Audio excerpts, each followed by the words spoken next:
이번 시간에는 6학년 2학기 과학 3단원입니다. 연소와 소화에 대해서 알아볼 거예요. 연소, 간단하게 말씀드리면 불에 타는 거예요. 불에 타는 것.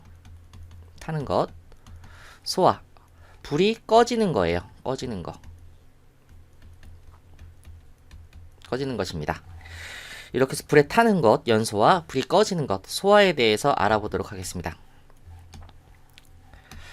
자, 본 강의는 T사이언스에서 제공하는 강의고요. 강의 리스트는 이번 단원, 3단원은 총 7강으로 구성되어 있습니다. 먼저 재미있는 과학, 공기대포를 만들어서 촛불을 끄는 활동에 대해서 알아보고요. 그리고 물질이 탈 때 어떤 현상이 나타나는지에 대해서 알아보고요. 그리고 물질이 탈 때 필요한 것들이 무엇인지 알아보고, 그리고 물질이 탄 다음에, 물질이 연소한 후에 무엇이 생기는지에 대해서 알아봅니다. 그리고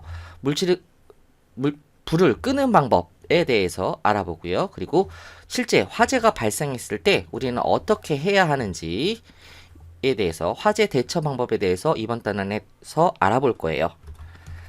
자, 본 교재 강의의 저작권은 T사이언스에 있습니다. 자, 그럼 먼저 이번 시간에는 영차시를 할게요. 잠깐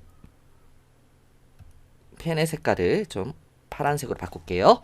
자, 교과서 56에서 57쪽입니다. 공기대포로 촛불 끄기예요. 촛불을 끄는 방법에 대해서 먼저 한번 생각을 해볼 텐데요. 촛불을 언제 받냐 하면 여러분들은 생일 케이크를 먹을 때, 당연히 이렇게 생일 케이크를 먹을 때 촛불을 받죠. 내 나이 기준으로 얘는 10살이네. 내 나이와 같은 숫자의 촛불을 받습니다. 그리고 정전이 일어났을 때, 정전이란 말이 무슨 말이냐 하면 갑자기 전기가 들어오지 않아. 그래서 집에서, 동네, 마을이 불이 다 꺼지는 거죠. 전기가 들어오지 않아서. 그게 정전이에요. 이런 정전이 일어났을 때 껌껌하니까 방 안에 이렇게 촛불을 켜둔 것을 본 적이 있습니다. 2번, 촛불을 꺼본 경험 이야기해보기. 촛불을 어떻게 껐어요? 뭐 생일 케이크 촛불 끌 때 일단 입으로 후 하고 불고 끄죠. 그쵸? 입으로 바람을 불거나 또는 바람을 세게 일으키면 타고 있던 촛불이 꺼집니다. 뭐 이거 말고도 여러 가지 방법, 뭐 분무기로 물을 뿌려서 끌 수도 있겠고요. 그리고 특이한 건, 여러분들이 안 해봤을 것 같은 건 이겁니다. 초의 심지를 집게로 집어도 촛불이 꺼집니다. 이렇게 초의 심지를 이렇게 집게로 이렇게 집으면 촛불이 이렇게 꺼집니다. 진짜요? 진짜요. 이게 왜 꺼지는지에 대해서 나중에 배울 거예요, 뒤에서. 자, 그러면 공기대포를 만들어 촛불 끄기, 여기 이렇게 있습니다. 탐구 활동입니다. 준비물은 이렇게 있으니 읽어보시고요. 2번 탐구 방법. 1번 페트병 옆면에 칼집을 조금 내고 가위로 자릅니다. 이렇게 칼집을 여기 조금 내고 가위로 여기를 잘라요. 2번 고무풍선을 잘라 페트병의 넓은 부분에 씌웁니다. 고무풍선을 자른 고무풍선을 이렇게 넓은 부분에 씌워요. 그 다음에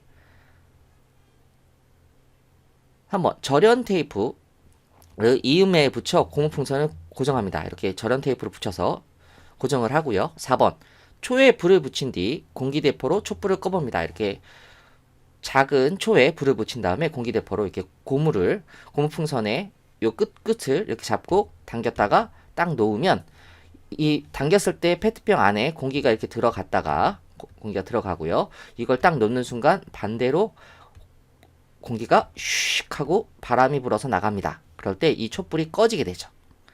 이해되셨죠? 자, 다시 한번 설명을 드리면, 확대해서 볼까요?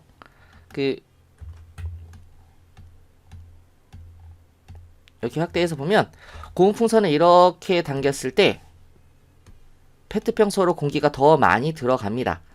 그런 다음에 이 고무풍선을 만약에 놓으면, 고무풍선을 잡았던 걸 이거 놓으면 이 고무풍선이 고무로 되어 있으니까 늘어났다가 다시 줄어들겠죠? 줄어들 겁니다. 그러면서 이 안에 있던 공기가 바깥으로 이렇게 나가게 됩니다. 이때 촛불이 꺼지게 되는 거죠. 꺼진다. 이게 바로 공기대포의 원리입니다. 자, 그러면 5번 초의 위치 그리고 개수를 다르게 하여 촛불 끄기 대회를 해봅시다. 뭐 초를 2개를 끄는 친구도 있겠고, 초를 3개를 끄는 친구도 있겠고, 초가 4개를 끄는 친구도 있을 겁니다. 그리고 위치를 다르게 해서 이렇게 놓지 않고 이렇게 놓고 해서 촛불 끄기 대회를 할 수 있을 거예요. 몇 개를 끌 수 있는지. 이렇게 해서 한번 촛불을 꺼보고 바람을 불어서도 촛불을 끌 수 있구나. 도대체 그러면 불은 어떻게 붙고 불은 어떻게 꺼지고 이거에 대해서 관심만 가지면 됩니다. 이번 차시는 탐구 결과 공기대포로 바람을 세게 일으키면 멀리 있는 촛불까지 끌 수 있습니다. 즉 얘를 세게 많이 당길수록 더 멀리 있는 촛불까지 끌 수 있어요. 3번 페트병 몸체를 크게 만든 공기대포가 바람을 더 세게 일으켰습니다.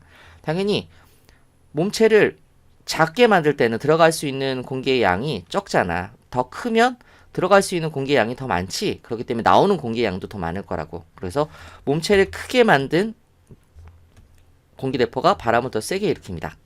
3번 고무풍선을 더 많이 당겼다가 놓았을 때 멀리 있는 촛불을 끌 수 있습니다. 당연하죠.